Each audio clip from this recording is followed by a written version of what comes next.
तीन बुद्धिमान ब्राह्मणों की कहानी। प्राचीन भारत के एक प्रसिद्ध गुरुकुल में तीन ब्राह्मण मित्र साथ साथ पढ़ते थे। तीनों ही अत्यंत बुद्धिमान थे, वेद शास्त्रों के झांता और तर्क में निपुण। पहले ब्राह्मण का नाम था आनंद, दूसरा विवेक और तीसरा शांतनु। शिक्षा पूर्ण होने के बाद तीनों ने निश्चय किया कि वे अपनी विद्या से जीवन में बड़ा नाम कमाएंगे। वे अलग अलग दिशाओं में निकल पड़े और वर्षों बाद एक वन के पास फिर मिले। मिलते ही उन्होंने अपनी अपनी उपलब्धियां बताई। आनंद बोला, मैंने मंत्रों और तंत्रों में महारत हासिल कर ली है। मैं मृत शरीर में भी प्राण डाल सकता हूं। विवेक ने कहा, मैंने अस्थियों से पूरा शरीर बनाने की विद्या सीख ली है। शांतनु मुस्कुराया और बोला, मैंने विद्या के साथ साथ जीवन का अनुभव भी सीखा है। सही गलत को समझना मेरी सबसे बड़ी शिक्षा है। तीनों जंगल से गुजर रहे थे। रास्ते में उन्हें एक पशु की हड्डियां मिली। आनंद और विवेक को अपनी विद्या दिखाने की इच्छा हुई। विवेक ने हड्डियों को जोड़कर एक पूरा शरीर बना दिया। आनंद ने मंत्र पढ़कर उसमें प्राण फूंक दिए।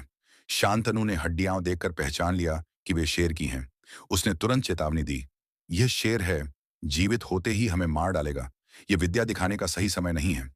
लेकिन आनंद और विवेक को अपनी बुद्धि पर अत्यधिक गर्व था। उन्होंने शांतनु की बात को अनसुना कर दिया। शांतनु समझ गया कि अब यहां रुकना खतरे से खाली नहीं। वह तुरंत पास के एक पेड़ पर चढ़ गया। जैसे ही आनंद ने अंतिम मंत्र पढ़ा, शेर जीवित हो उठा। क्षण भर में उसने आनंद और विवेक को मार डाला। पेड़ पर बैठा शांतनु यह दृश्य देखकर दुखी हुआ, लेकिन उसने जीवन का सबसे बड़ा सत्य समझ लिया।